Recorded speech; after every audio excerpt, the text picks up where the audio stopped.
Hi guys, this is Nick here from Holistic Health and Fitness Coaching. Just welcoming all of you who are watching or about to watch this video. Um, Getting comfortable here. Yeah, this is my second live video on YouTube and thoroughly enjoying it. Where do I start? I think this is day one.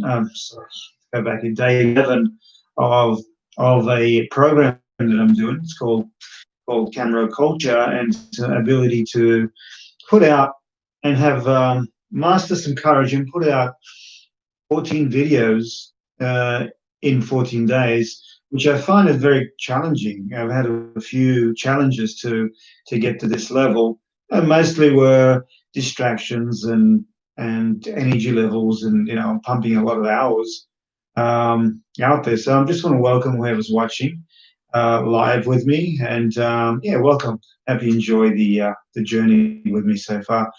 Um, yeah, I've got a. Today's is about like what's your empire? My empire. Um, yeah, what am I proud about, and what do I want to achieve in life? What have I actually achieved in life? So you know, given having a chat on that. First of all, I'm really happy that I'm practicing mindfulness and meditation, guided type of meditation, and also teaching also others how to relax and de-stress in their life. Also, deep breathing. I had the fortune of experiencing deep breathing and the benefits of deep breathing, and I'll probably, yeah, guided meditation and mindfulness meditation. These are one of my two favorites. They're totally different, and also trying to be the observer of your thoughts. This is an interesting challenge also. Um, yeah, also I love exploring nature. Love going out to national parks, find the energy and clears the mind. I tend to go to what do I love doing in Sydney? There's a beautiful place called the Forest Path. That's a secret out there if you go from Sydney, Australia. There's a beautiful place called the Forest Path in the Royal National Park. Also, the Burning Palms, which is near Gary Beach. In the role in the Katoomba area, I love going to a place called the Grand Canyon, which is just a beautiful 3 hour walk amongst ferns, and it's very foresty. Yeah, it's just brilliant. Love to escape regularly. Now we're getting some beautiful weather in springtime here in Sydney. Like doing that. Yeah, I love the healing powers. I personally love the healing powers of national parks and also the blue waters. And I'm fortunate to live close to an ocean in Coogee here in Sydney, and also love the majestic walk that's available to us from Coogee to all the way to Bondi Beach. So yeah, that's another beautiful thing that I love doing. Amongst trees, we have Centennial Park, which is really nice. And greenery is very healing and soothing. Um, Yeah, a couple more things. I have two cats, beautiful cats. They're called Muji and Jezebel. Um, they're a tabby cats. One's a tabby, one's a black and white. They're actually rescue cats. And talking about rescue cats, I think some cats actually have a wonderful character because they really are comforting to people that actually need them or suffering from sort of stresses, and they're just wonderful pets to have around. Um, Yeah, one's a 7-year-old, one's a 5-year-old, and they've been wonderful. And I remember losing one of them, and I remember having the connection with a cat. I mean, it's a being, right? It's a being, and I'm sure if you're a cat lover, you know what I'm talking about. If you ever lost your cat, feeling that loss. But I guess I named them. Jezebel was named after a beautiful red rose I called Jezebel that I nourished and watered regularly, and she blossomed into beautiful red roses that had a fantastic aroma, fragrance as the spring days went into summer. I remember that, so I named the first cat Jezebel. So she's wonderful. She's the black and white, short-haired little cat. She's wonderful. And then on that name Jersey, she came into our lives about 2 years later, just to give Jezebel some company, but she was a little bit younger than she actually. Yeah, so it was wonderful for them to get along.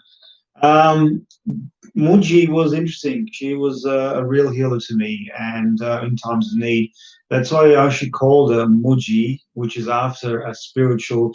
Um, Muji's a spiritual practitioner and one of the gurus out there. So if you guys, he's also equivalent to someone like Eckhart Tolle, but more into yeah, more into Buddha and into Hare Krishna. So wonderful stuff. Doesn't really matter, but I quite enjoy listening to Muji a lot. So being a spiritual person myself. Um, about my career, well, I've had the pleasure of helping people out in the past. I've been in the teaching, like a driving industry, for over 15 years, and I can proudly say that I've actually taught around. I've actually taught around 3,000 hours in that time with students. So I'll probably put an army of drivers out there, helped an army of drivers out there in New South Wales, Sydney. And yeah, and I know that from that I also have influenced them to a point where they will transfer my driving knowledge and expertise and speciality to their kids and offspring. So it's wonderful to have that concept that I have a legacy in that area. I also have that's my first business, and I'm still carrying on that business. And I've also have a second business, which is life coaching, and the life coaching business is called Holistic Health and Fitness Coaching, and which I thoroughly enjoy. And I've been at it for about a year now, and I'm just hoping that in the near future that I'll roll out. I'll help 1,000 people in the next 10 years to transform their lives to a point of happiness. Yeah. So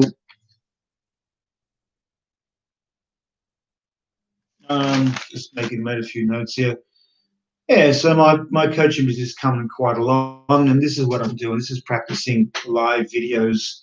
Yeah, have an opportunity to practice, to get out, to get known, to let people know what I do.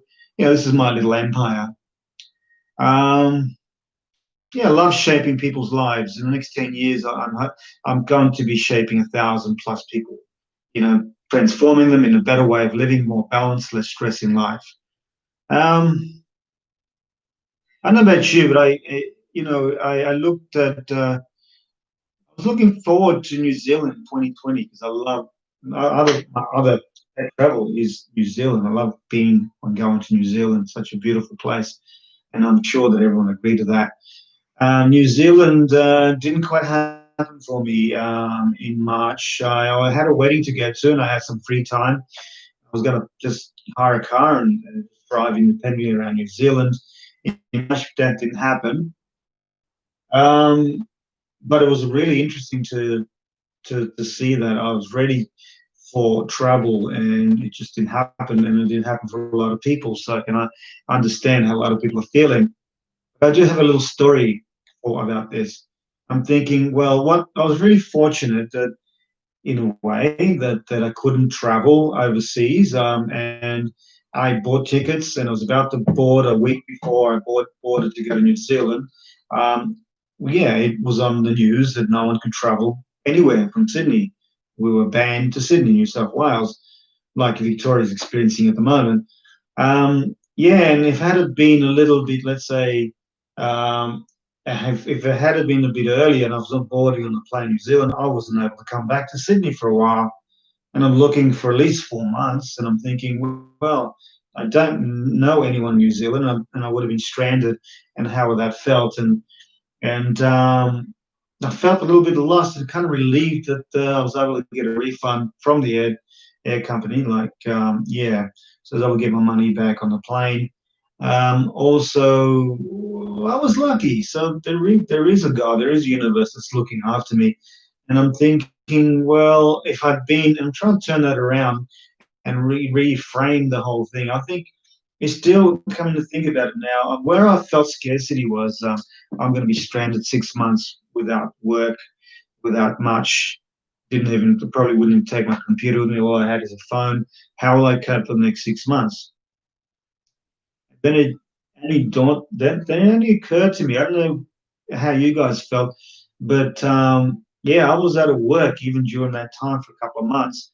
But I was lucky because I was able to tap into a little bit of super. So that was great. I'm thinking, oh, I could have tapped in if I got stranded in New Zealand. I'm sure that I could have thought out of the box and tapped into a little bit of super, and it just made it comfortable to be in New Zealand. Yeah, so some things, the message here is like there's always the possibility and opportunity if we look and we come out of the box. So yeah, I wouldn't mind that independence and seeing where the journey would have went in 6 months until I returned back to Sydney. Um, yeah, other things that I love doing. Is I love to do some dancing, freestyle dancing. One's called Bio Dancer, the other one's Five Rhythms. Very well known in New South Wales and in Victoria.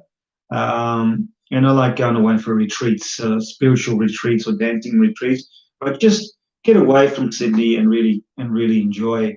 Um, this is a not. I'm also like salsa dancing. But it's not like salsa dancing. Salsa has a pattern to follow and certain structure and certain moves and certain twists, and it's very much in communication. And where the man takes leadership in the dance, where the other two dancers, the Bai dance and Five Rhythms, are totally free to express yourself, your body, your mind. It really just gets out and does this sort of things, whatever your mind and body feel, and you just feel the music. Whether you want to roll around on the ground, and it's very hippish, but I love it. And man, it really does something for me. It releases anything that needs to be released for that week. If you've had a stress week, I highly recommend it. Google that Five Rhythms or Biodanza.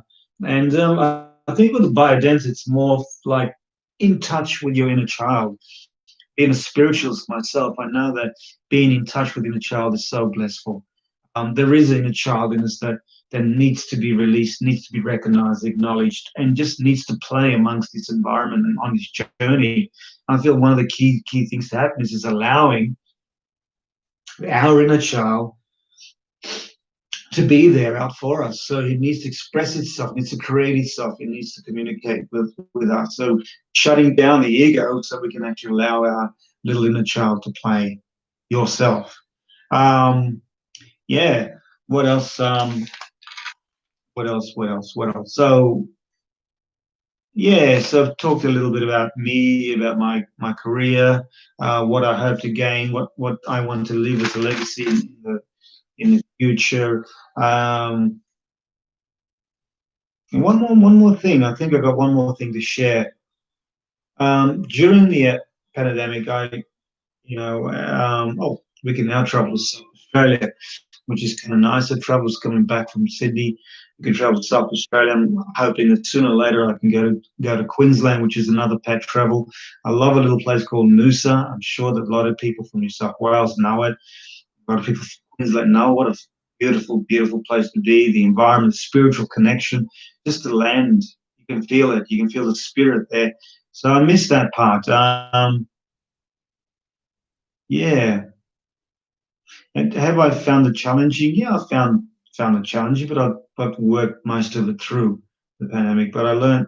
But when I heard the news that we couldn't, I was wonderful because I think I'm fortunate because when I heard the news that we couldn't travel and this could be the end of human life, um, I truly, truly learned how to surrender ourselves on myself to what is and what can happen, what the situation was. And the moment I got the news that this was end of life, which is pretty scary, and a lot of people in fear. Still, there's a lot of people in fear wearing a lot of masks, and fair enough. Um, I learned to surrender to the universe and God, and I really learned to be oneness with God and the universe. The moment I surrendered, I found peace and joy. Yeah, I thought it was the end of days for us all. And just that time when I surrendered, I'm walking along Coogee Beach, and I can eyes were bluer for me. The trees were greener. It was such a pleasant and joyful state. And I remember tearing a little bit, tearing that, surrendering and tearing. It was the most pleasant feeling, as if I was back in my childhood days. So that was a wonderful experience. I thought I'd just share that with you.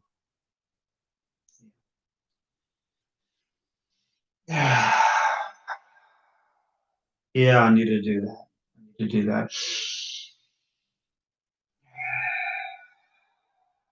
Do one more time.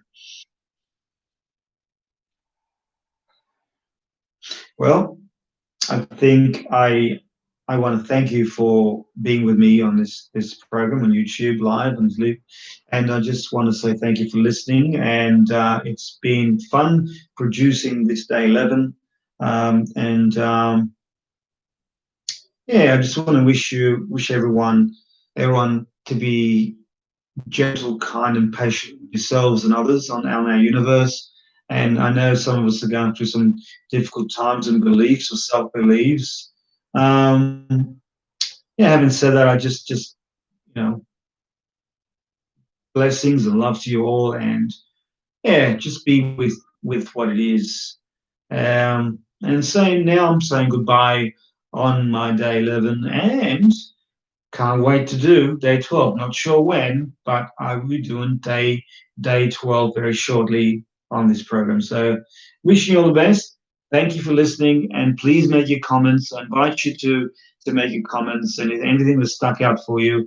And also, if you know someone that might need some help in the life coaching arena, by all means, please send me a message or an email. I'll also leave my email address. You can contact with me if you need some help, or you can just go into Holistic Health and Fitness Coaching on Facebook, and you can find me there. So blessings and love your day, and it's